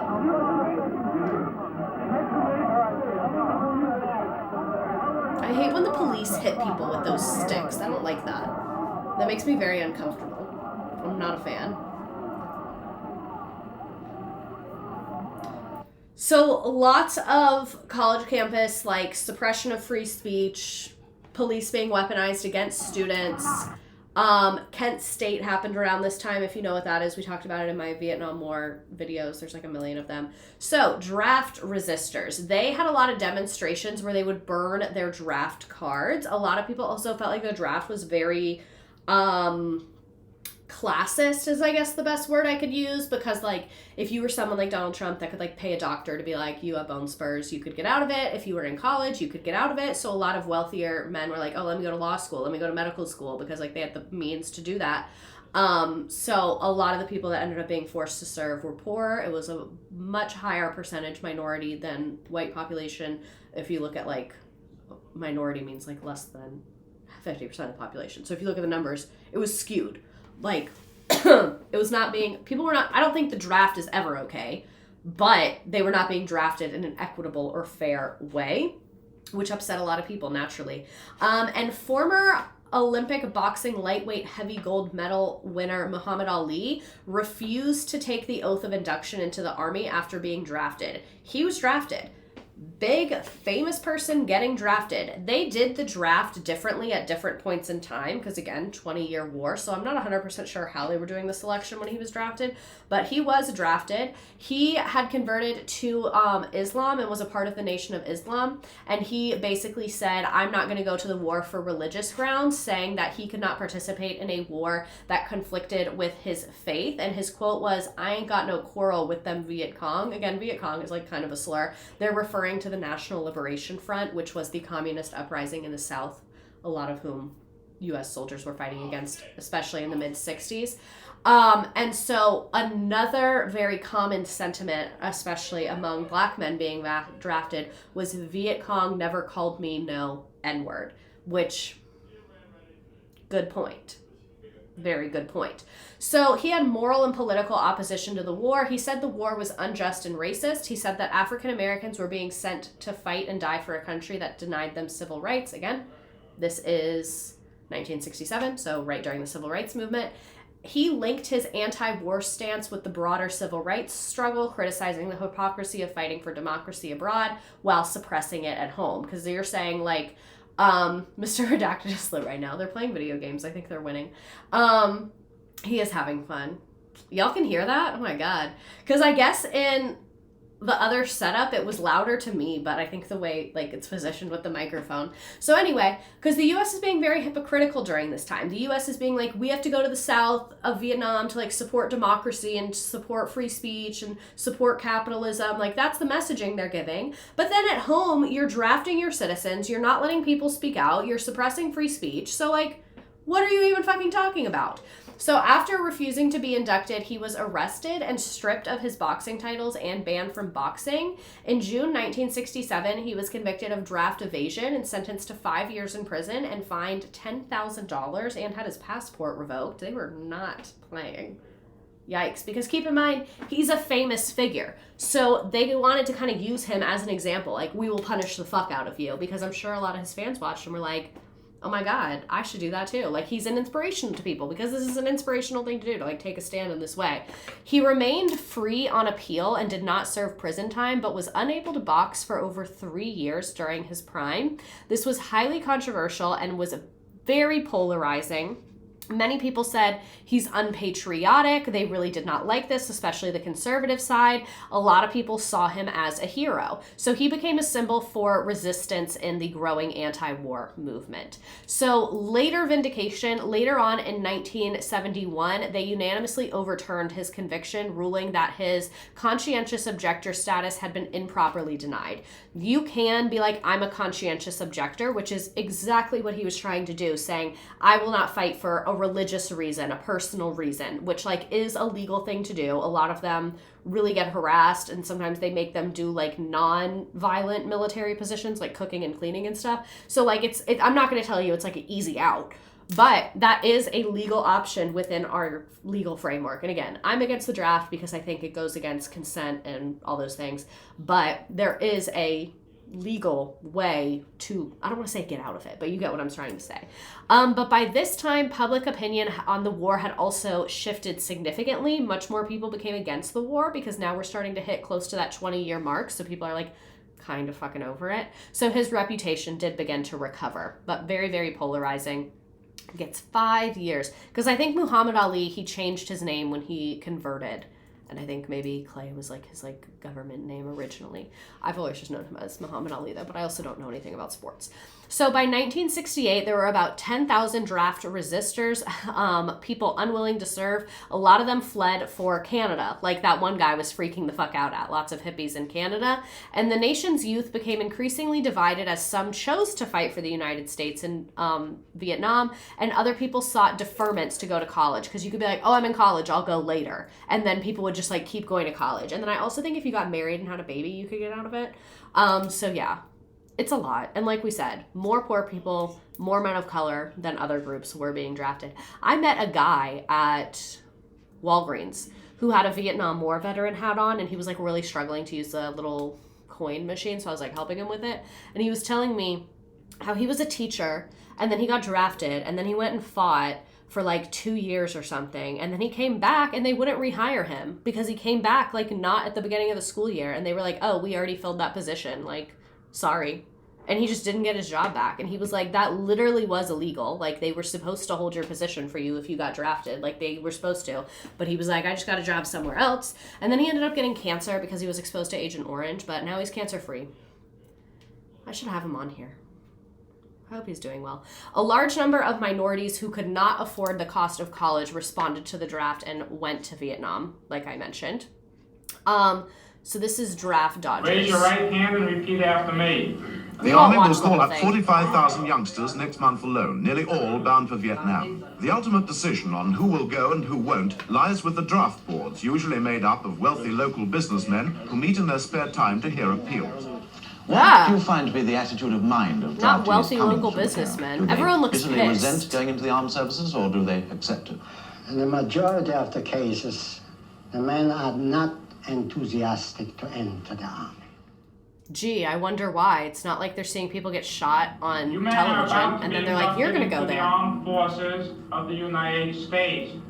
When you take one step forward and call off your first and middle name, this step will constitute your induction into the United States Army. I can't think If of a you have worse no group middle of people name, to decide. Substitute the word none. Good. There it is. Dougherty. William Joseph. Minkowski. Robert Edwards. Velez. Jose Antonio. Scaramandella. Dominic Joseph. Gottlieb. Robert Stevens. All over America, folksy slogans echo General Westmoreland's call for more men to join Big Brother and volunteer. But in a nation not wholeheartedly behind the war, more and more voices are being raised against how non-volunteers are being called up for service. I wonder what boomers would have been Every like boy without the who's Vietnam finally War. ordered to report, I at do least too. 6 others of similar age are able to stay at home. They do look scared. I would be Good scared. morning, men. This is room 204. This is where you'll be the rest of the day for induction. Now then, you'll be sent here by your local draft boards for the purpose of going into the service. You'll be here all day, so you'll make yourself comfortable. Now then, there's a few things we have On to those find out. fuck-ass Is benches. anybody in here that has police records or medical evidence submitted by their doctors? If you have medical evidence... I'd have to get a police record quick. I'm so sorry, and I truly mean I would rather go to jail than war. And I mean that. I mean that. I was talking about with a friend recently, because I have a friend who was telling me how years ago he had to spend a night in jail. And so me and my fiance were talking about it, like, if you had to spend a night in jail, like, what would be your play? And my fiance said a very similar thing to what my friend told me their experience was, because my friend, again, this happened a long time ago to him, and he didn't hurt anybody.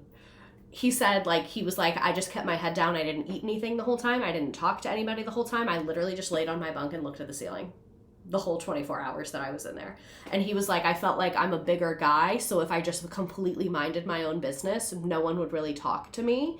And my fiance said the exact same thing. He was like, I would just do that. Like, I feel like, because he's like a bigger guy, so he was like, I don't think anyone would like try and attack me if I wasn't like being bad towards them and being annoying.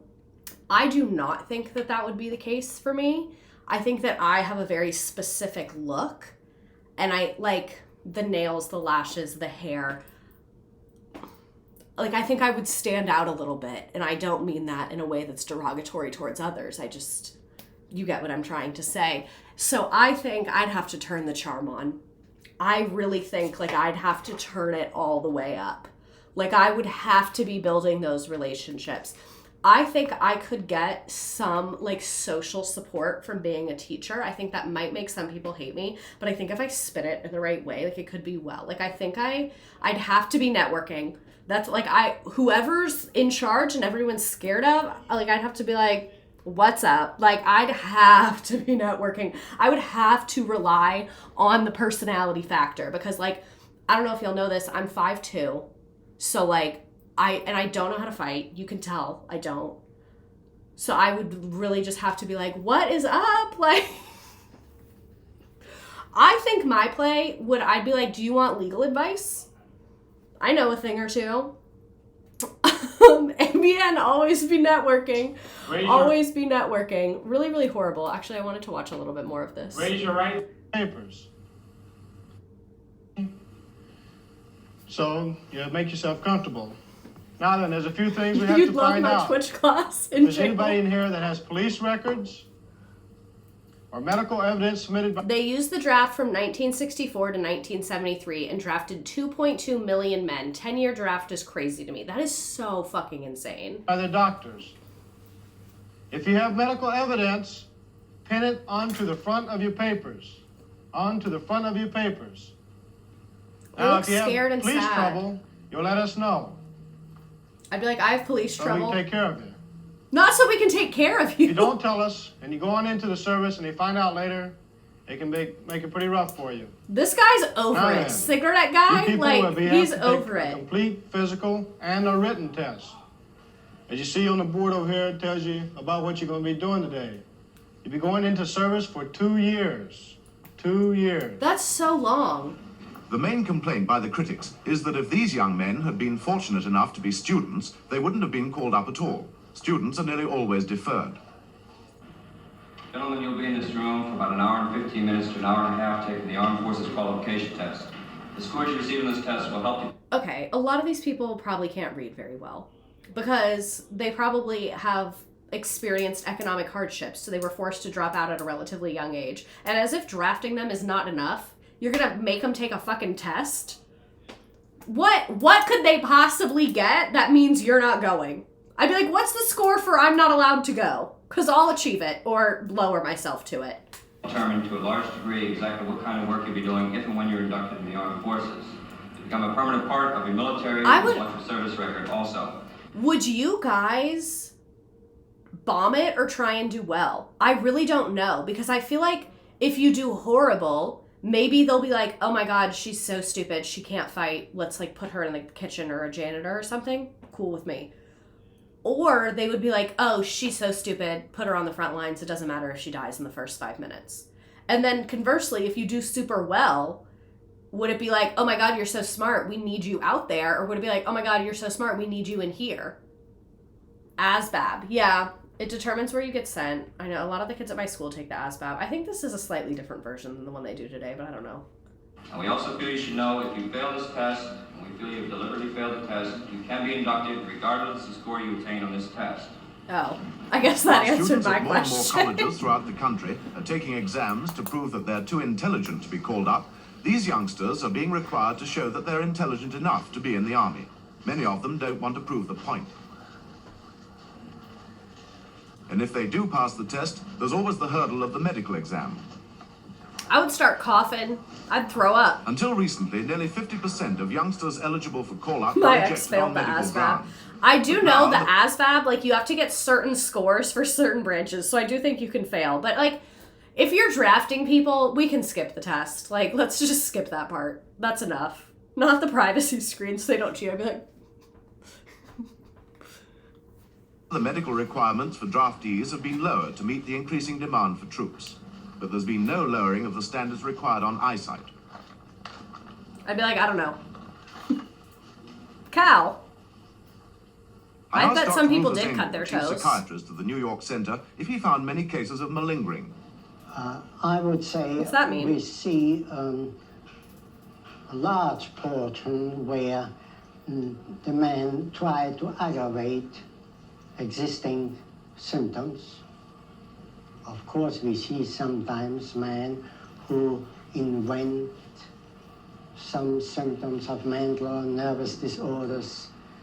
But on the average, the number is not too overwhelming. I would be acting What do you find to be the attitude of mind the worst that version of draftees come myself. to here? I'd be pulling my own Is hair there a out. I'd result be going into the biting armed and services, or ripping do at they my accept fake nails. Like, they'd be like, we don't want to be near you at all. In the majority of the cases, the men are not enthusiastic to Eating enter the beets. army.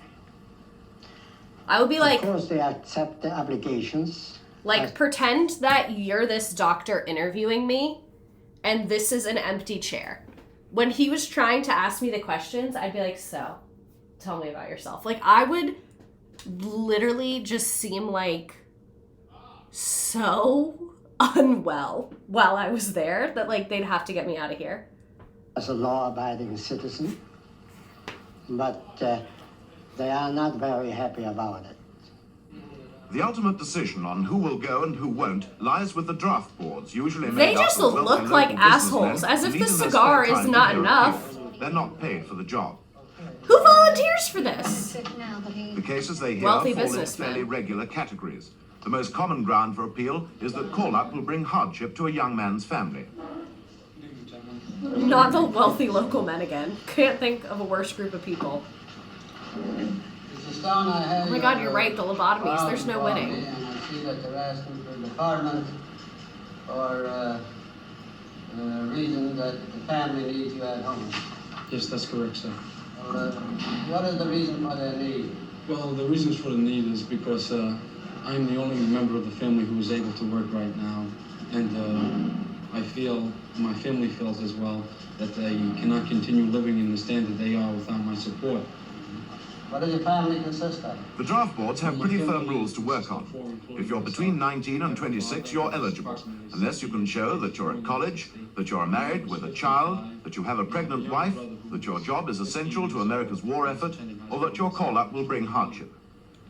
I guess that could be another hack, is like you get a job at like a gun manufacturer. That's probably less bad. Process of the board that you qualify for a hardship classification 3A for a period of 1 year, at which time we will again review your case. And Only a year? He has to come back to y'all? If there's any change in your circumstances, you are to advise the board. If we do not, A lot of people would get married or get pregnant to get out of it. We will call you again in a year or sooner. People probably did fake The Army will call up pregnancies. 45,000 youngsters I think you next have to month get a doctor's alone, note, nearly though. all bound for Vietnam. But I feel like if your doctor was chill. You men have now been inducted into the armed forces of the United States. Each one of you is now a member of the United States Army and is amenable to the regulations, the Uniform Code of Military Justice, and all other applicable laws and regulations. The induction ceremony is now over, and I shall now administer the oath of allegiance. Group, heads up. Raise your right hand and They repeat do not after look me. happy. I, and state your full name, do solemnly swear that I will support and defend the Constitution of the United States. While thousands of youngsters are pledging allegiance to their country every week, thousands more are finding ways to avoid the draft. I keep wondering by how many of taking these men elongated made it college back. courses, which will keep them as Yeah. students beyond the present draft age of 26. This is one of the practices which Senator Robert Kennedy attacked this week. Critics of the present system argue that it allows class distinction to affect a boy's future.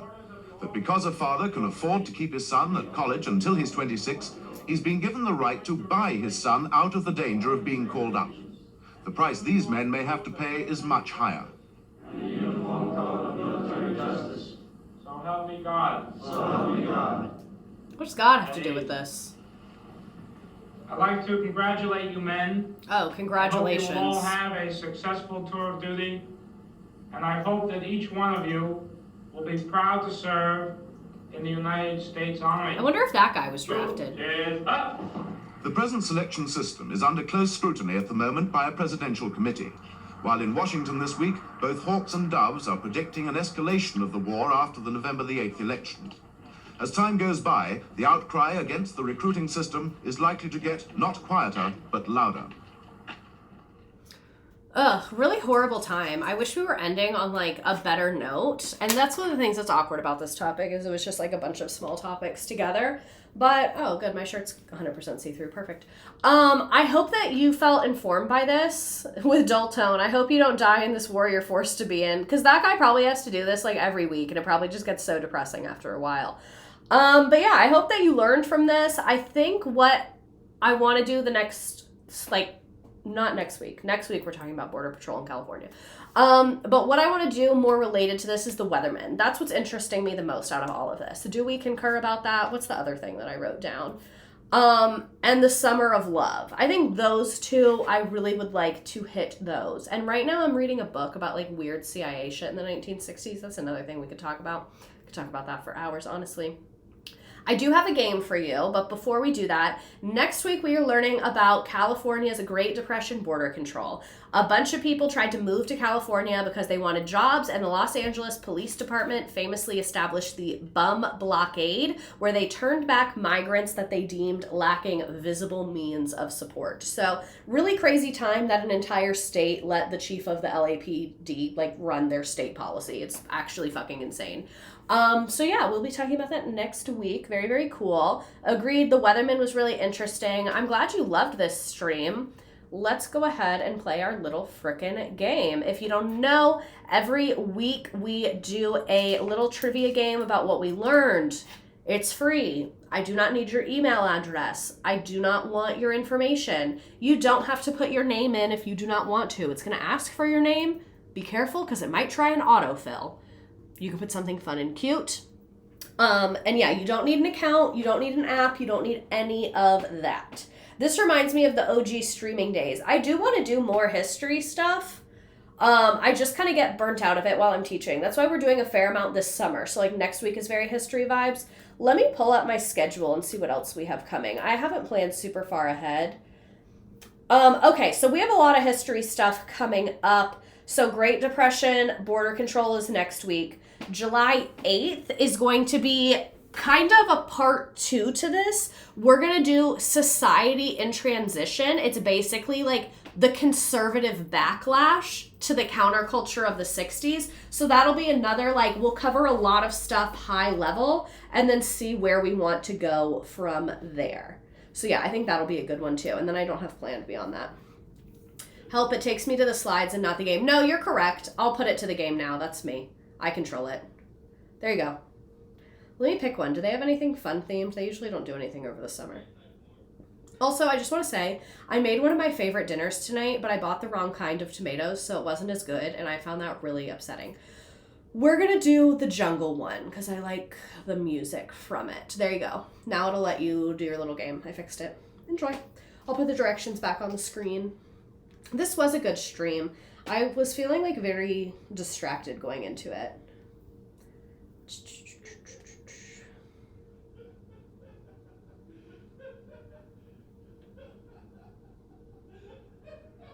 Do you hear him literally having the time of his life? Do you hear that? Oh, God. My father escaped Vietnam during the war, and now I'm here able to watch all of Miss Redacted's classes about the Vietnam War. Full circle pipeline. X, Cowboy Girl X, I'm being so for real when I say this. Does your dad want to be interviewed on this stream? Interviewing people that experience the Vietnam War is something I really desperately want to do, that I think would be something that's very good for society. And it would be a lot of work, but I'm down to do it. So, no pressure. If that's not his jam, unfortunately, there were millions of other victims, so I'm sure I can find somebody to talk to me. But if that is his jam, email me. And it doesn't have to be live. Like, if he's like, I don't want to take questions from people, I don't want to do that, we can do it just like you, him, and me, or just me and him if you don't want to come, whatever. And we can record it, whatever everybody's most comfy with. He sounds absolutely delighted. Yeah, no, he's literally having the time of his life. I remember, this is so corny. I hope he's okay with me telling you this. On our first date, he was like, you're really funny. And I go, thanks. And he goes, funny people really like me because I laugh really loud. And I was like, hell yeah. And it's true. Like, when I need to make this meme. You know that meme of T.I. like recording? I need to make that about him, because like when I was doing stand-up, I could literally specifically hear him laughing. I've been thinking about my dad a lot during this stream, but I think he didn't get drafted because he was in school.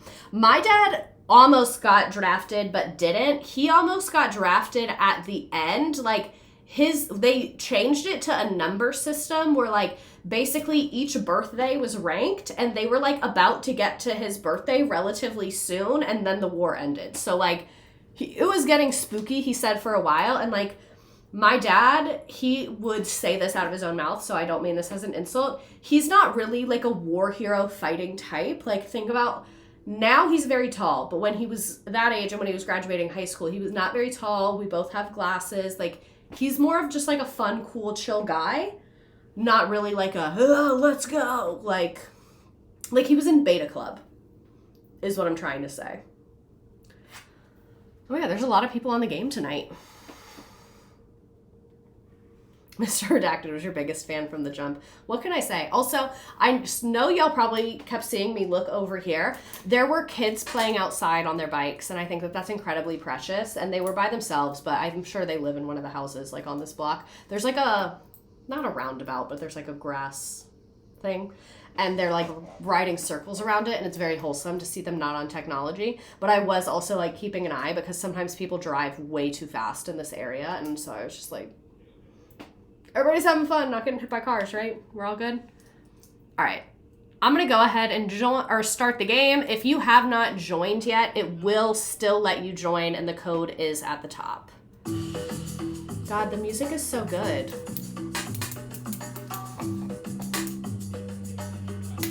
My assistant did make the game this time. That breaks my heart thinking about 18-year-old band geeks being sent to Vietnam, and that's literally who was getting sent, which is the crazy thing. I did a sample ASVAB negative military interest, but I got a 19 out of 24. Was it a sample? Did you have to enter your email? They might be coming for you.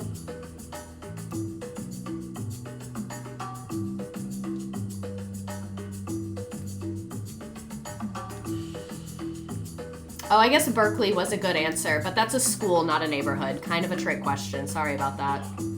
Well, it's a city.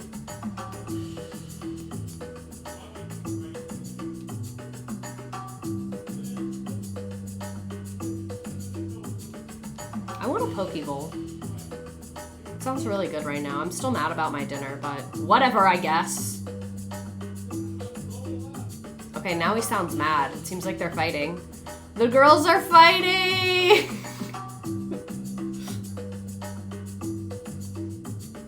I'm not in contact with my father. I know most of his lore through my mom. I hope you get someone to talk to you, because I would also love to know more. Okay, thank you. That's good to, I mean, yeah, that's understandable. I didn't give them any info. I've been on SSRIs for way too long for them to want.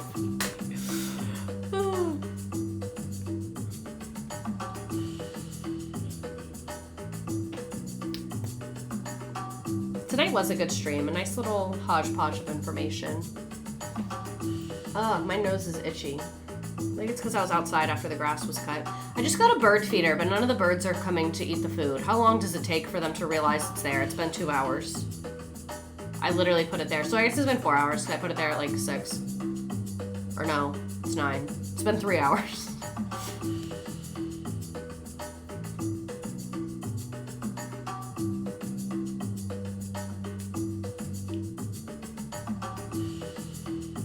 Like 2 days? Okay, I'll check back. Because I put it, it's one of the window ones. So I put it on a kitchen window because like I'm in the kitchen a lot because I like cooking and we just kind of hang out in there. And I'm excited. And then they'll swarm. It's exponential.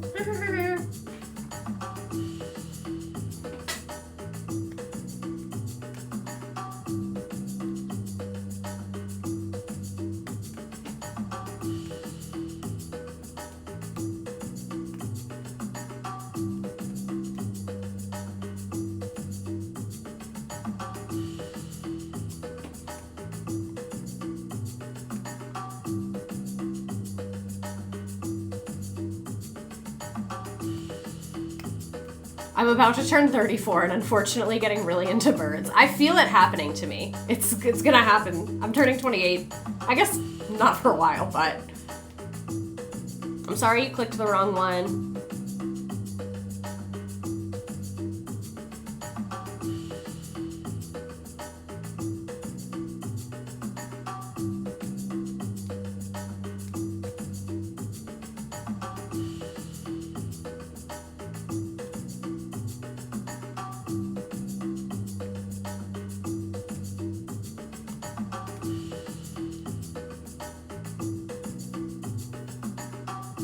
It's a sick transformation.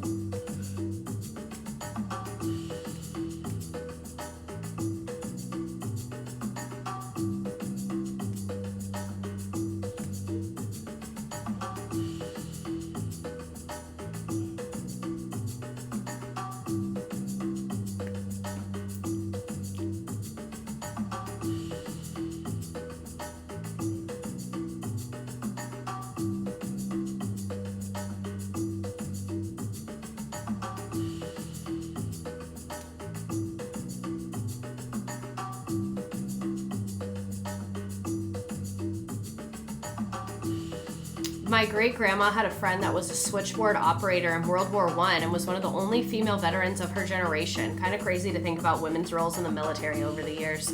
I have a friend, what war was it? It was like in the early 2000s and she was in the Middle East. There was like a lot of shit going on over there.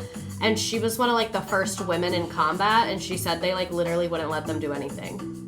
Like she was like, we got there and we're like so confused because we were like, we're supposed to be equal now. And they were like, yeah, you're gonna stay here.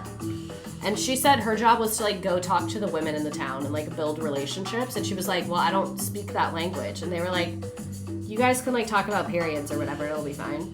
And I was like, that's actually crazy. And she said that her like base commander, I don't know, literally took all the women that were there. She said there were like 8 of them and put them in a room and said, we don't bring women home in body bags. So basically I'm not gonna let y'all do anything. Hannah in first place, Sarah E, Lizard Beth, Bloom, Ams, Cowboy Girl, Kamika has heard, the word is love, Midge, Kylie, Dodge Draft, Dodgeball, Leah, a Skyline parking lot, Ness, Liz, Weatherman, Megan's iPhone, a college protest parking lot, Amanda, Melly Lynn, an NB parking lot, Miss Hill, a Home Depot parking lot, Elena, Bogdan, Tracy, Stacy.com, and Emily fell off a little bit, but thankful they were here nonetheless. Memes, not really that memeable. Anything to share? Anything you want to talk about next time? I'll hang out for like 2 more minutes, but this was a grand old time. I liked this. This was enjoyable. I'll tell Mr. Redacted to get a soundproofer for his office so we can be, you know, in our safe space. Young adults doing young adults thing in San Francisco. Is this the end of humanity? They were like, whoa, whoa, whoa. Communism. When you're in the park, it's communism. Shut down the park! Get rid of the parks! Cops in all their interviews we watched. Good meme. I love when y'all make the memes. I made Ashley Madison memes while watching the replay since I couldn't attend live. Is it cool if I share them tonight? Absolutely, it's cool if you share them tonight. Lemur Banana, I always want your memes. Always, always, always. Post them now, please. We can't have the public spending the time in public spaces. I hate my test anxiety. I go for speed and not correct. You guys, it's a fun trivia game. There's nothing to be anxious about. Nothing to be anxious about. Did I finish all the things I was supposed to do today? No. Perfect. The photos did get done. They're fucked up, but they're done. Stream. Doing it now. Contract. Haven't read that. I'm going to the spa tomorrow. Isn't that nice? Can we please do an LGBJ stream? Fine. Created Medicare and Medicaid, said the N-word, signed the Civil Rights Act into law, whipped out his dick in public. When did he whip out his dick in public? Ashley Madison stream because I was absent last week. A man who hates his wife. I'm still horny though. Ashley Madison. Me every time Miss Redacted says, this was a good stream, even though she couldn't see me. I know she felt it. Aww. A woman realizing her date saying, looking for someone other than my life ad years ago. I must get out of here as quick as possible.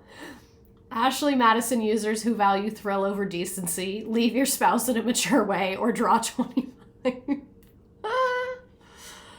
Oh, that's fun. Very, very fun.